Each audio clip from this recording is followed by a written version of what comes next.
Water has always been a driver of economic growth, of prosperity. And it was, in most countries, it was abundant. In a place like Switzerland, where it rains all the time, you wouldn't even think about water. And then some 20 years ago, suddenly, with the population growth, with the economic growth, one realized that this water also has its limits, and that we are slowly getting to the point where we are using more than what is naturally renewed.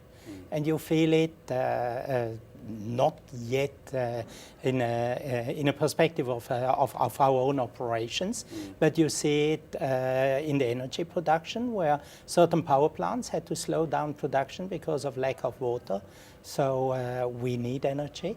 You see it especially in places where farmers grow food that we transform into our own products, where water tables are falling 1 meter, sometimes 2 meters per year, and where we realize that this will not last forever.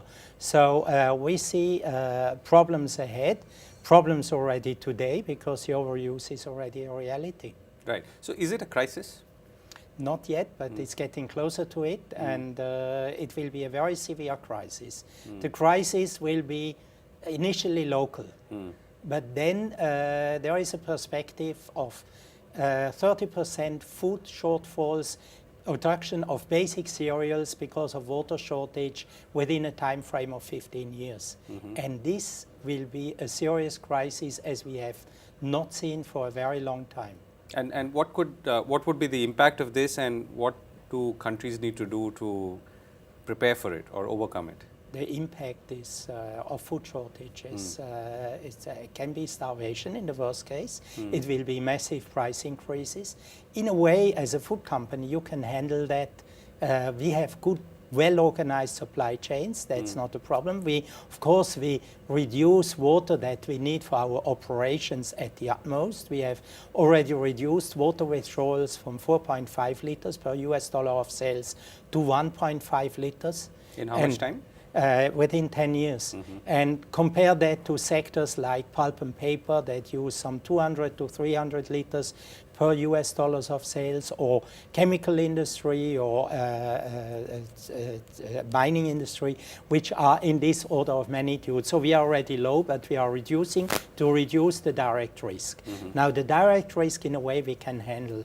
But imagine in a food crisis, in a food price crisis, in a food shortage crisis, we go to the market and say we have to increase the prices. Then it becomes a social crisis, and we are in the middle of it. Right. And how do we sort of start to address it? I'm assuming there are some fundamental tasks like education, but Absolutely. That's one part of it. Absolutely. But what are the other parts, and how do sort of government and private sector work together or independently on this? There are a number. I mean, this is not an issue that a company can solve on its own. So it is something that requires partnership very urgently with the authorities in the very first place, but also with intergovernmental organizations and with non-governmental organizations. And there are a number of initiatives. One of them is chaired by our chairman, Mr. Brabeck, and this is the 2030 Water Resources Group. The aim is to bring withdrawals back into line with natural renewal. And this is possible. Just imagine, the biggest user of water is agriculture. Some 70% of all water withdrawals for human use go there.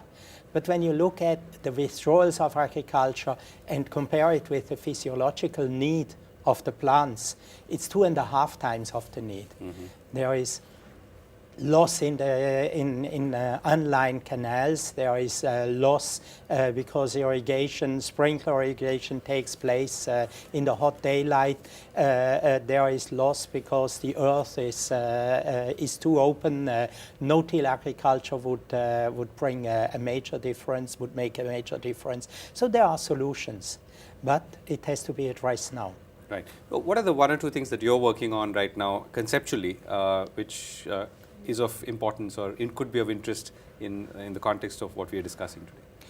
Within this 2030 Water Resources Group, it's in the first place, it's providing tools for governments to analyze, understand the situation. Because each country, each region, each watershed has a different set of problems, has a different set of users, has a different set of solutions.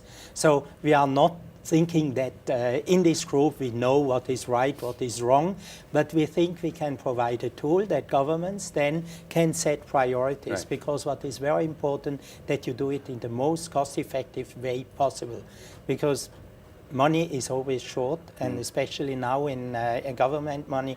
And when you provide, and this is then one of the tools that we provide, instruments where you can evaluate what would be per cubic meter saved more costly than another approach, Right. that governments then, according to the political situation, can choose. But it's government who have to set the priorities, not the companies. Companies can then come in Follow. and participate where they see that they can really add value. Right. Last question, Mr. Oberhaensli. Do you see wars being fought over water? There is always the risk, but there is one important sentence that I heard from somebody who then became a minister in the Israeli government. He was responsible for the discussions with the Palestinians about water, and this is really a high-risk area.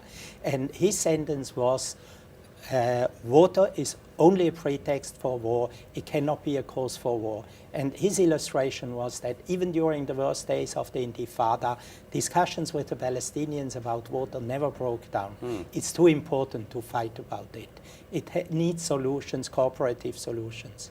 That's a very optimistic note to end on. Thank you so much for speaking Thank with you. us.